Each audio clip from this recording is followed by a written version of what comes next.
So hello friends, welcome to the another video of organic chemistry with Shubham में आपका स्वागत है। और जैसे कि मैं अपनी पिछली वीडियोस में आपको बताता रहता हूँ कि मैं Careerwill offline institute Kota के अंदर पढ़ता हूँ। तो मैं कोटा के अंदर करियर विल के अंदर एक अचीवर बैच नाम की बैच में पढ़ता हूँ, जो एक ड्रॉपर बैच है। और उस ड्रॉपर बैच के अंदर हमें पढ़ाने के लिए अब तक जो टीचर्स आए, मैं सबसे पहले उनके नाम बता देता हूँ। तो सबसे पहले बायोलॉजी के अंदर हमें बॉटनी पढ़ाने के लिए आए डीए सर। और उसके बाद जूलॉजी पढ़ाने के लिए एमजे सर और आरके जी सर आए। उसके बाद हम केमिस्ट्री सब्जेक्ट की भी बात कर लेते। उसके बाद हम केमिस्ट्री सब्जेक्ट की बात कर लेते। उसके अंदर हमें फिजिकल केमिस्ट्री के अंदर विजय सर पढ़ाने आए। और ऑर्गेनिक केमिस्ट्री पढ़ाने के लिए आए थे पीपी सर। उसके बाद हम बात करते फिजिक्स की, तो फिजिक्स की बात शुरू करेंगे तो सबसे पहले हमें पढ़ाने आए थे जेटी सर। उसके बाद पीएमटी सर और उसके बाद एएम सर। तो जब मैंने करियरविल ऑफलाइन इंस्टीट्यूट के अंदर एडमिशन लिया था, तब मुझे कुछ चीजें मिली थी। जैसे कि करियरविल का टी शर्ट। ऐसा मुझे एक और टी शर्ट मिला था, मतलब टोटल दो टी शर्ट्स मिले थे। उसके बाद मुझे करियरविल ने ये वाली बोतल दी थी। और करियरविल ने मुझे उनका छाता भी दिया था। उसके बाद अगर हम बात करेंगे तो मुझे उन्होंने बैग भी दी थी, जिसके अंदर मैं अपना सारा कोचिंग का मॉड्यूल्स और नोटबुक बुक वगैरह लेकर जाता हूँ। और उसके बाद हम सबसे मेन चीज पर आते हैं, जो कि उन्होंने मुझे मॉड्यूल्स दिए थे। उन्होंने मुझे उनके मॉड्यूल्स दिए थे, जो कि बहुत मुझे कारगर साबित हुए। सबसे पहले हम मॉड्यूल्स का रिव्यू करके मैं आपको दिखा देता हूँ। सबसे पहले देखते हैं बायोलॉजी के मॉड्यूल्स मॉड्यूल्स के बारे में। तो सबसे पहले उन्होंने मुझे बायोलॉजी के अंदर टोटल 11 मॉड्यूल दिए। उन्होंने अंदर बायोलॉजी के अंदर 11 मॉड्यूल दिए, जिसके अंदर उन्होंने मेरे पूरे नीट के सिलेबस के अंदर सारे चैप्टर्स कवर करके दिए गए। उसके इसके अंदर मुझे सारे नीट के जितने भी सिलेबस के अंदर चैप्टर्स आएंगे, सारे चैप्टर्स कवर करके दे दिए। तो सबसे पहले मैं आपको एक ही मॉड्यूल दिख करके दिखा देता हूँ, जैसे कि सारे मॉड्यूल सेम ही रहेंगे। तो सबसे पहले मैं आपको बता देता हूँ इनके कवर पेज क्या रहे। तो इनका कवर पेज कुछ इस तरीके का दिखाई पड़ता है। एंड बैक कवर कुछ इस तरीके का, जहाँ पर सारे करियर के टीचर्स का नाम लिखा है और उनकी फोटोज लगे हुए। उसके बाद मैं अगर पेज पलटता हूँ और उसके एंट्री पे देखता हूँ, तो यहाँ पर मुझे इस तरीके कुछ दिखाई पड़ता है। यहाँ पर चैप्टर्स के नाम लिखे हुए दिखाई पड़ेंगे।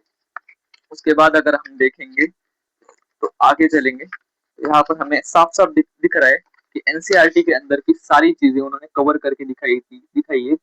एंड और भी अगर मैं चीजें बताने की अगर कोशिश करूँ, तो एनसीईआरटी के अंदर की सारी जो डायग्राम्स है, वो भी यहाँ पर लिख के दिखाई पड़ेंगी, जिससे हम डायग्राम से ही उनकी रिविजन कर पाएंगे।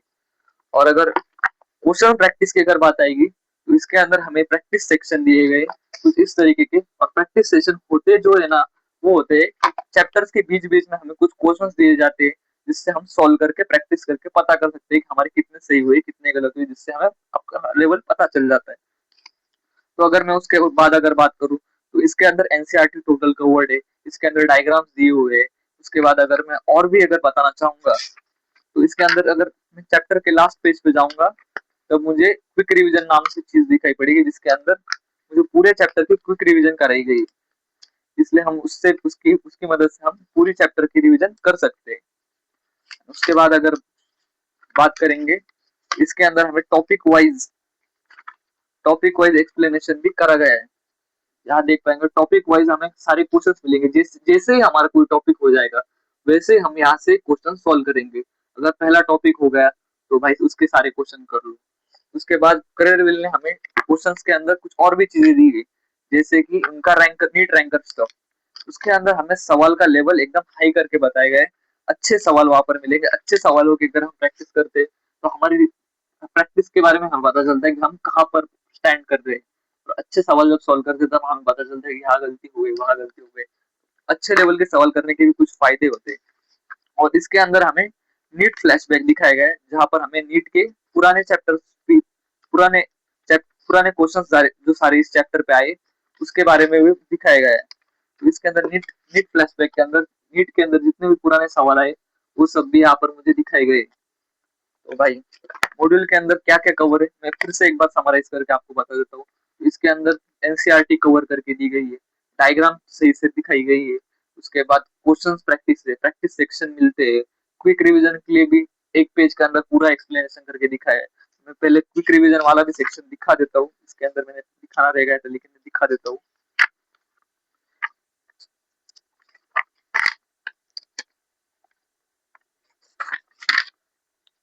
तो भाई लोग, क्विक रिवीजन के लिए हमें एक ही पेज के अंदर सब कुछ हमें पूरी तरह दिखाई दिखाई दिया गया है।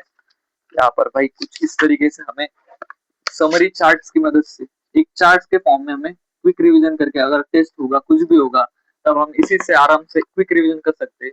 लेकिन अगर मैं ऑनेस्टली कहूँ तो इसी नोट्स पे रिलाई मत करना, आप अपने नोट्स से अच्छे से पहले रिवाइज कर लेना, और अगर क्विक रिवीजन जब करना होगा तब इसी से आप देख के थोड़ी बहुत रिवीजन कर सकते हो। और इस मॉड्यूल के अंदर मतलब बहुत सारी चीजें, अच्छी अच्छी चीजें एक्सप्लेन करके दी गई है। जैसे टॉपिक वाइज क्वेश्चंस के बारे में मैंने बता दिया, रैंकर स्टफ के बारे में बता दिया, पीवाईक्यूज के बारे में मैंने बता दिया, जिसे हम नीट फ्लैशबैक कहते हैं। एंड इसी तरह के कुछ मॉड्यूल्स थे। मैंने बायोलॉजी के मॉड्यूल्स के बारे में मैंने बताया, तो यहाँ ये बहुत अच्छे मॉड्यूल्स है, इसके अंदर के सवाल भी बहुत अच्छे थे, इन सवाल को करके मुझे मजा भी आया, कई सवाल गलत भी हुए, लेकिन जब से सवाल गलत हुए तब कॉन्सेप्ट की भी कमी पता चल गई। तो मुझे ओवरऑल इस मॉड्यूल बहुत बढ़िया लगी। इसके अंदर के सवालों की क्वालिटी अच्छी थी, बढ़िया बढ़िया कॉन्सेप्ट एक्सप्लेन करके बताए गए थे। इस मॉड्यूल के अंदर मुझे सारी चीजें बहुत बढ़िया लगी। तो अब हम चलते हैं दूसरे सब्जेक्ट के लिए। तो अब हम बात करते हैं केमिस्ट्री की।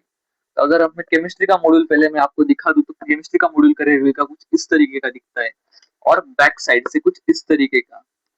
तो अगर हम यहाँ पर इसके कोने में अगर देखेंगे तो यहाँ पर हमें मॉड्यूल सॉल्यूशन लिखा हुआ दिखाई पड़ेगा। इस क्यूआर को हम स्कैन करके मॉड्यूल के सारे सॉल्यूशंस भी देख सकते हैं। तो भाई थोड़ा आगे बढ़ते हैं।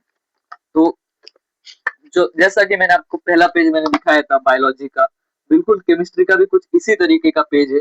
यहाँ पर भी चैप्टर्स के नाम लिखे हुए बॉक्स के अंदर, जो जो चैप्टर इस मॉड्यूल के अंदर प्रेजेंट है। यहाँ पर भाई एक फिजिकल केमिस्ट्री का मॉड्यूल है, और इसके अंदर भाई पूरी की पूरी थ्योरी बिल्कुल अच्छे से एक्सप्लेन करके दी गई है। जो थ्योरी है सारी अच्छे से एक्सप्लेन करके दी गई है। और अगर हम उसके बाद अगर बात करेंगे, फिजिकल केमिस्ट्री की बात होती है तो हम न्यूमेरिकल्स की भी बात करते हैं। तो इसके अंदर हमें बहुत सारे सॉल्व क्वेश्चंस भी करवा के दिए गए। इसके अंदर हमें बहुत सारे सॉल्व एग्जांपल्स भी लिखे हुए दिखाई पड़ेंगे। इसके अंदर बहुत सारे सॉल्व एग्जांपल्स भी है, जिससे हम देख सकते हैं। उसके बाद अगर क्वेश्चन प्रैक्टिस करनी हो तो बिल्कुल बायोलॉजी में जैसे मैंने आपको बताया था, प्रैक्टिस सेक्शन दिखाई पड़ेंगे, इसमें भी प्रैक्टिस सेक्शन दिखाई पड़ेंगे, जिसमें बीच बीच में 5-10 सवाल, 15 सवाल, इस तरह के सवाल हमें दिखाई पड़ते हैं। अलग अलग चैप्टर में अलग अलग number of practice practice section होते हैं, उसके अंदर अलग अलग नंबर ऑफ क्वेश्चन होते हैं। तो जैसे कि मैंने आपको बताया था, टॉपिक वाइज क्वेश्चंस भी इसके अंदर हमें दिखाई देंगे, नीट रैंकर स्टफ वाले क्वेश्चंस भी दिखाई देंगे, और नीट फ्लैशबैक वाले क्वेश्चंस भी दिखाई पड़ेंगे, जिसके अंदर पिछले सालों के सवाल होंगे। तो अगर इस मॉड्यूल के अंदर मैंने जो सारे सवाल सॉल्व किए, मुझे अच्छे लेवल पे दिखाई दिए। कुछ कुछ सवाल मैं सॉल्व भी नहीं कर पाया, मुझे टीचर्स के पास जाके मुझे देखना पड़ा कि कैसे उनके कॉन्सेप्ट को समझने में दिक्कत हुई। इसके अंदर मल्टी कॉन्सेप्ट वाले सवाल भी बहुत सारे थे। मल्टीपल कॉन्सेप्ट जब मुझे आएंगे तभी मैं वो वाले ट्रैकर स्टफ के अंदर के सवाल कर पाया। कुछ इस तरीके की कुछ थी। और ये ओवरऑल अगर मॉड्यूल देखूंगा तो इसके अंदर एनसीईआरटी कवर्ड है, सारी की सारी डायग्राम्स दिखाई गई है। उसके बाद इसके अंदर न्यूमेरिकल्स भी दिए, सॉल्व भी है, अनसॉल्व भी है। इस तरीके से कुछ मॉड्यूल का ये रिव्यू होगा। और अगर बात करेंगे फिजिक्स की, अब हम बात करते हैं फिजिक्स की। तो फिजिक्स का मॉड्यूल करियर व्हील का कुछ इस तरीके का दिखाई पड़ता है, और बैक पेज भी कुछ इस तरीके का दिखाई पड़ता है। और इस मॉड्यूल के अंदर भी यहाँ पर हमें ये क्यूआर जब हम स्कैन करते हैं तब हमें सॉल्यूशन दिखाई पड़ते हैं। मॉड्यूल के अंदर जो क्वेश्चंस होंगे उनके हमें सॉल्यूशन दिखाई पड़ते हैं। अब जब हम जब फिजिक्स की बात करते हैं ना, सबसे पहले हम थ्योरी की बात करते हैं, क्योंकि फिजिक्स के अंदर कुछ लोग थ्योरीज नहीं पढ़ते। तो थ्योरी के पास भी जो सवाल आते हैं एनसीईआरटी के अंदर के, तो यहाँ पर भाई ऑलरेडी थ्योरी हमें दे दी गई है। इसी की वजह से अगर हम थ्योरी यहाँ से भी पढ़ लेंगे तो भी काम बन सकता है। एंड इसके अंदर हमें भाई बहुत सारी डायग्राम्स के द्वारा भी एक्सप्लेन कर दिया गया है। उसके बाद सॉल्व क्वेश्चंस भी यहाँ पर दिखाई पड़ रहे होंगे, जैसे कि मैंने फिजिकल केमिस्ट्री में बताया था, इसके अंदर सॉल्व क्वेश्चन भी है, प्रैक्टिस सेक्शन के अंदर अनसॉल्व क्वेश्चन भी है। उसके बाद अगर टॉपिक वाइज क्वेश्चन में बात करेंगे तो भाई जैसे जैसे टॉपिक खत्म होता जाएगा वैसे वैसे हर एक टॉपिक पे हमें क्वेश्चंस भी दिखाई पड़ेंगे। उसके बाद नीट रैंक का स्टफ है, जिसमें हम मल्टी कॉन्सेप्ट वाले सवाल इसके अंदर होंगे, जो सवाल करना भी मुश्किल होगा, लेकिन अगर हम थोड़ी मेहनत करेंगे तो शायद कर भी पाएंगे। एंड उसके बाद इसके अंदर भी नीट फ्लैशबैक हमें दिखाई दिखाई दिया गया है, और बहुत अच्छे सवाल भी थे इसके अंदर नीट रैंकर्स का फॉर टॉपिक वाइज के अंदर। और नीट फ्लैशबैक के अंदर पीवाईक्यूज के हमें सारे एक्सप्लेनेशन दिए गए। तो ओवरऑल अगर मैं करियर विल के सारे मॉड्यूल्स का बताऊं तो इसके अंदर क्वेश्चंस की क्वालिटी अच्छी है, हर एक टॉपिक को बहुत अच्छे से कवर्ड करा गया है। टॉपिक वाइज हमें क्वेश्चंस भी दिए गए, उनके सॉल्यूशंस भी मिल जाएंगे हमें ऑनलाइन। तो ऐसे मॉड्यूल्स को सॉल्व करने में मजा भी आता है, और बहुत ही फन भी होता है। तो अगर हम बात करेंगे तो करियर विल के मॉड्यूल्स मुझे बढ़िया लगे, अच्छे कॉन्सेप्ट भी एक्सप्लेन हुए थे। एंड एनसीईआरटी कवर्ड होने के कारण एक भी टॉपिक मेरा उसमें छूटा नहीं। तो अब मैं जब करियर में पढ़ रहा हूँ तो मुझे बहुत अच्छा लग रहा है कि मैं सारे ऐसे बढ़िया बढ़िया मॉड्यूल सॉल्व कर पा रहा हूँ। एंड थैंक यू दोस्तों ये पूरा वीडियो देखने के लिए।